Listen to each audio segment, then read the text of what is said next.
On Capitol Hill, new hope for a deal to end the shutdown. It appears at this hour that the Senate may stay here in Washington through the weekend. It takes a lot to get them to do that, and it does tell us that lawmakers are discussing a deal to reopen the government. So, what could possibly have changed? Remember, this is the longest shutdown in history. It definitely could be the mass chaos, quote unquote, that Transportation Secretary Sean Duffy warns is coming to the nation's airports as millions of Americans prepare to travel for the holiday season. As soon as tomorrow, the FAA is going to start canceling flights at 40 of America's busiest airports. One source telling CNN that the Trump administration is weighing a proposal that would cut 4% of scheduled flights, and that for every day the shutdown drags on, they could increase those cancellations by an additional percent. United Airlines is preemptively canceling about 200 flights tomorrow. A similar rate of cancellations expected on Saturday and Sunday.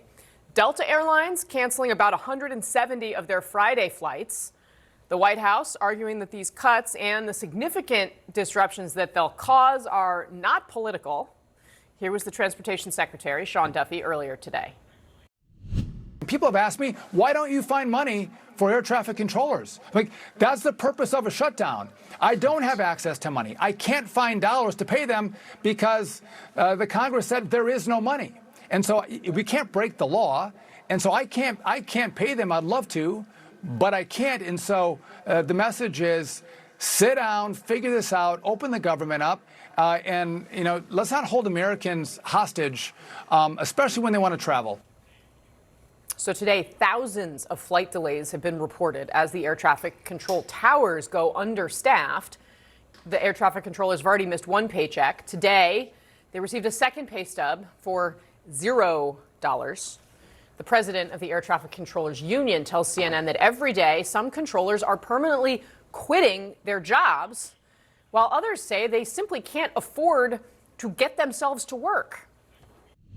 They're calling in saying, I don't have enough gas to get to work, to their employer, to their supervisor and manager, and saying, what do you want me to do? They're not calling in sick. They're not calling in protest. They're calling in with real life situations. These are real people dealing with real life circumstances. And when you don't pay somebody for 37 days and say, hey, just keep showing up and do your best, people are going to have issues, and they're mounting daily.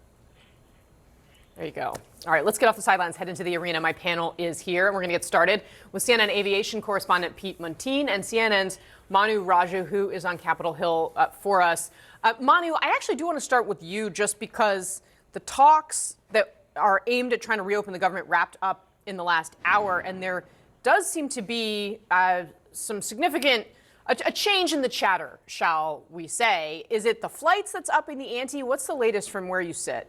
Well, there is enormous pressure on senators to reach a deal and end this very damaging shutdown that is having painful consequences each day for the American public. And the senators who are negotiating a potential compromise are keenly aware of all of that. Frantic negotiations have been occurring all week. They've been intensifying today. And the question on the table is whether Democrats can accept a compromise from their demands. Remember, initially at the outset of this fight, they had called for an extension of those expiring subsidies under the Affordable Care Act, saying it must be dealt with immediately, otherwise people will see their health care premiums rise. Well, as part of this emerging compromise, that would not be included as part of this plan to reopen the government. This funding plan would not include health care issues. That will be dealt with separately as part of a separate vote to extend the health care subsidies. But there is no guarantee that that separate vote could pass the Senate, the Republican House. The Speaker would not commit to putting it on the floor of the House or even get signed into law by President Trump. So will Democrats go along with that, not having any guarantee of that becoming law?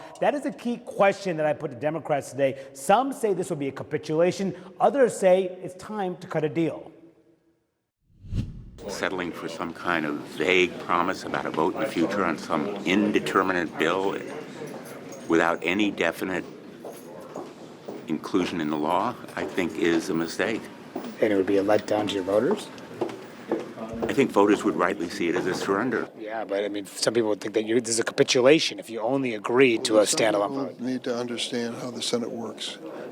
We brought this issue as a major national issue from zero to a major factor, I think, in the last election.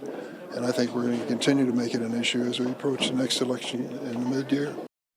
And the question was if enough Democrats agree with Senator Dick Durbin, the number 2 Democrat, that they've been able to make health care an issue, not necessarily make it a law. Will that be enough to sway? What would they need? 8 Democrats in total to advance legislation to reopen the government. So far, as we've seen time and time again, just 3 Democrats have sided with the Republican efforts to reopen the government with no conditions at all attached to it. But expect there to be a key moment tomorrow where there will be votes to try to reopen the government. Will Democrats come along to that, to saying yes on that bill? They just left a caucus meeting that lasted about 2 hours, Casey. I talked to many of them while they're leaving. Many still non-committal about whether they think this is the path forward or whether they think the shutdown will drag on.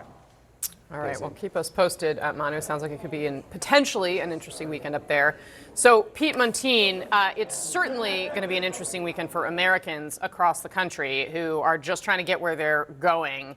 Can you help us understand kind of the scale, the magnitude, what people should be prepared for at the nation's airports if the government stays closed for the next few days? We're talking thousands of flight cancellations. And as we speak, airlines are posting their flight cancellations for the next few days. Delta Airlines just told me it'll cancel about 170 flights starting tomorrow, mainly regional flights. United Airlines also told me it will cancel about 200 flights tomorrow. Then again on Saturday, same on Sunday. But we should reset here. This is now the most direct consequence of the government shutdown on air travel, and airlines were really blindsided by this mandate from the Trump administration. I'm told carriers were given less than an hour's notice that the FAA would order flight reductions nationwide starting tomorrow morning. And here's the reasoning from the Trump administration.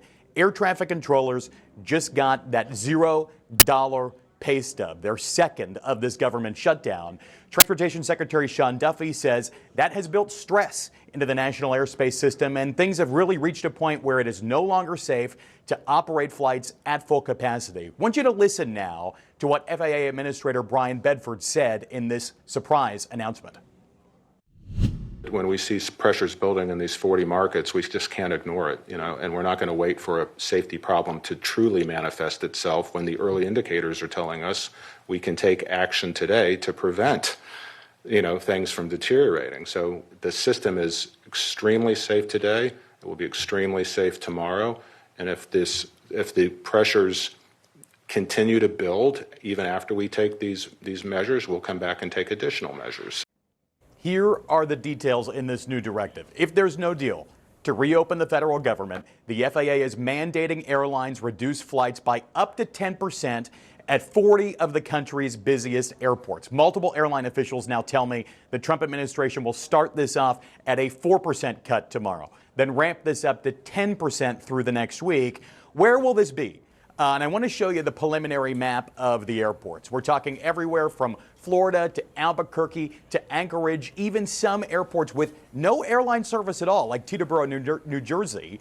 I've been cautioned, though, that this list could change because this will likely include at least all of what's called the Core 30 airports. Those are the busiest, most operationally critical airports nationwide, though nothing final here, all preliminary. The FAA has not published a final order yet to airlines, and the airlines are really scrambling to adjust here. All 4 major U.S. airlines say they're complying with this directive and giving passengers ways to change their flights free of charge. Then there's this big reaction from Frontier Airlines CEO Barry Biffle. I've been going back to this all day because it's so unprecedented. He called the directive from the FAA unsustainable and, quote, "You cannot run the national airspace like this. This is not how a modern aviation system functions." And he even went a step further, suggesting to travelers to consider booking a backup ticket on another airline. It is such a competitive industry. You'll never hear that again from an airline CEO. So far, this has not been all that well received in the airline industry because this is not really a small tweak. Aviation's a multi-billion-dollar economic driver, and airlines are telling me they're dealing with this like they would deal with mass cancellations, like during a snowstorm. Yeah, I mean, Pete, there may not be a lot of commercial traffic for you and me out of Teterboro, but I wonder what's going to happen if all those really wealthy people who fly those private jets in there start calling the president directly and asking him why the heck they can't land. You never know what's going to move him. Pete Muntean, That's Manu right. Raju, thank you very much for that. All right, our panel is here in the arena. CNN political analyst, national political reporter for Axios, Alex Thompson, CNN contributor, New York Times journalist and podcast host, Lulu Garcia Navarro, CNN political commentator, former DNC senior advisor Sochi Hinojosa, and CNN senior political commentator Scott Jennings are all here. Thank you very much for being here today. Excuse me, Scott. How many flights are you taking in the next few days, and are you going to actually get on any of them? I'm literally sitting here having a complete meltdown. I have to leave. I have to go to San Francisco, then I have to go to Chicago, then I have to go to Greensboro, then I have to go to Louisville, then I have to go to New York. Please, for the love of God, open the government. I don't mean to make this all about me, but do we really want America's favorite pundit stranded out there in the middle of the country? Well, I don't think Trump. so. I don't think Trump wants you I don't stranded believe either. so. So this might be good for everybody if you were suffering. Please. Yeah, a direct to camera. President Donald Trump might help Senate, you. I think the Senate is gonna. I think they're gonna vote on Friday. Maybe we'll get this thing opened up and I'll make all my engagements. The people out there need their Scott Jennings. I'm just saying.